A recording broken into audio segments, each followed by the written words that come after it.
Orden 1. Cistercienses. En 1098, un grupo de monjes benedictinos abandonó su monasterio de Borgoña, convencidos de que la vida que llevaban se había alejado demasiado de la regla original de San Benito. Querían más silencio, más pobreza, más trabajo manual. Fundaron el monasterio de Citeaux en medio de un pantano inhóspito que nadie quería. De ese pantano nació una de las órdenes más influyentes de la historia de la Iglesia.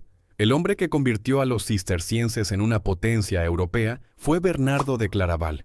Entró al monasterio en 1112 con 30 parientes y amigos a los que había convencido de seguirle. En pocos años fundó 68 monasterios en toda Europa. Predicó la Segunda Cruzada, medió en conflictos entre reyes, reformó la Iglesia desde dentro y escribió tratados teológicos que siguen siendo referencia. Murió en 1153 habiendo transformado el mapa espiritual de Europa. Los cistercienses desarrollaron técnicas agrícolas e hidráulicas siglos antes de que existiera la ingeniería moderna. Sus monasterios eran centros de innovación técnica además de oración. Construyeron canales, drenaron pantanos, desarrollaron la viticultura en regiones donde nadie había cultivado antes.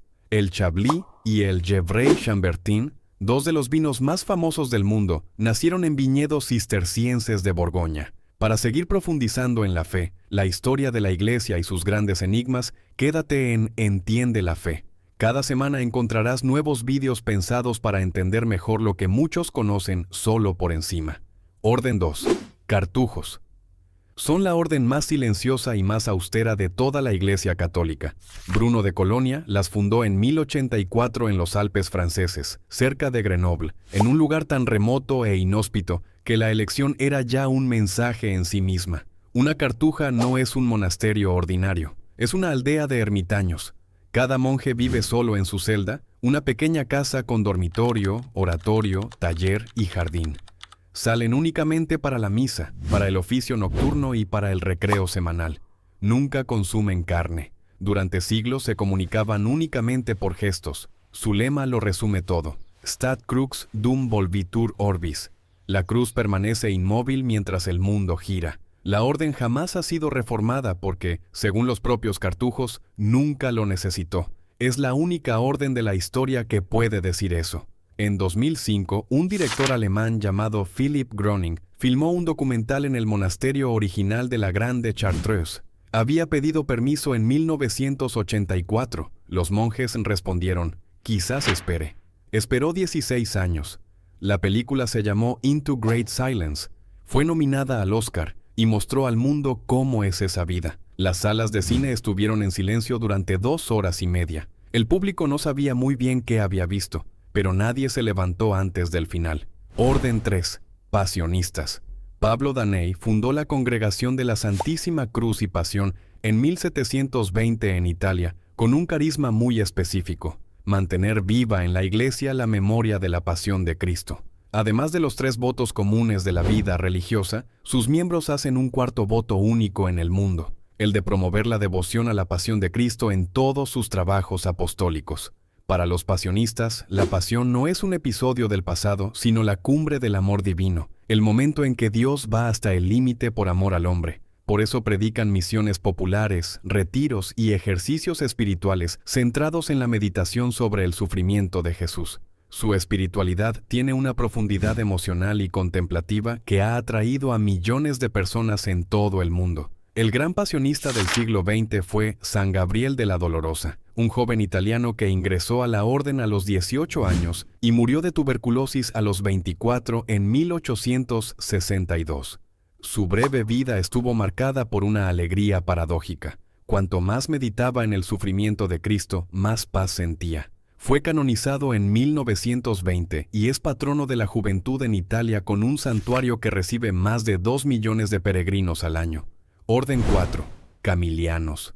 Camilo de Lelis fundó la Orden de los Ministros de los Enfermos en 1582 en Roma, tras una experiencia que le marcó para siempre. Trabajando en un hospital, vio cómo los pacientes eran abandonados y maltratados por quienes debían cuidarles. Se convirtió, se ordenó sacerdote y consagró su vida entera al cuidado de los enfermos. Los camilianos llevan una gran cruz roja cosida en el hábito. Esa cruz inspiró directamente la creación de la Cruz Roja Internacional. Cuando Henri Dunant fundó la organización en 1863, se basó explícitamente en los camilianos como modelo de servicio humanitario en campos de batalla, donde ellos actuaban desde hacía siglos. Para los camilianos, la cama del enfermo es un altar, y el enfermo es el propio Cristo sufriente. Por eso, su espiritualidad es hoy referencia en el campo de la bioética y la pastoral de la salud. San Camilo es patrono de los enfermos, de los enfermeros y de los hospitales. Una orden que nació de la indignación ante el sufrimiento ignorado y que terminó siendo el modelo de la organización humanitaria más grande del mundo. Orden 5. Maristas. Marcelino Champagnat fundó los Hermanos Maristas en 1817 en Francia, en el periodo más convulso de la historia del país, cuando la revolución había destruido el sistema educativo y generaciones enteras de niños en zonas rurales crecían sin acceso a ningún tipo de instrucción. El detonante fue la visita a un joven moribundo que no sabía quién era Jesucristo porque nunca nadie le había enseñado. Champagnat decidió que eso no podía seguir ocurriendo. Fundó escuelas en los pueblos más remotos de Francia, formó maestros desde cero y construyó una red educativa que se extendió por todo el mundo en pocas décadas. Los maristas están hoy en 80 países con más de 1.700 obras educativas que atienden a cerca de 1 millón de estudiantes. Son una de las congregaciones docentes más grandes del mundo. Su presencia es especialmente fuerte en Oceanía, donde evangelizaron islas del Pacífico en condiciones de extrema dificultad. El beato Pedro Chanel, primer mártir de Oceanía, era marista. Fue asesinado en la isla de Futuna en 1841 por el jefe de la tribu a cuyo hijo había bautizado. Ese mismo jefe se convirtió al catolicismo un año después.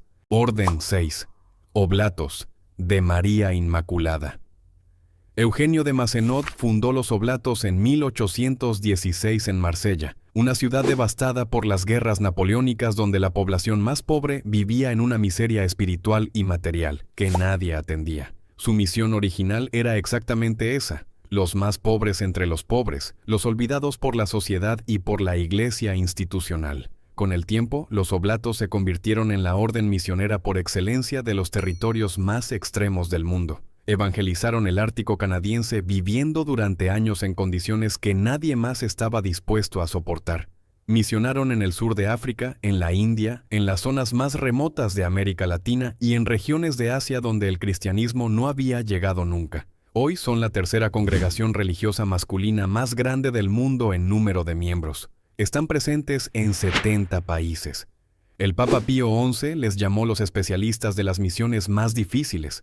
No es un título honorífico, es una descripción precisa de lo que han hecho durante 2 siglos. Ir a donde nadie más iba y quedarse. Orden 7. Verbitas.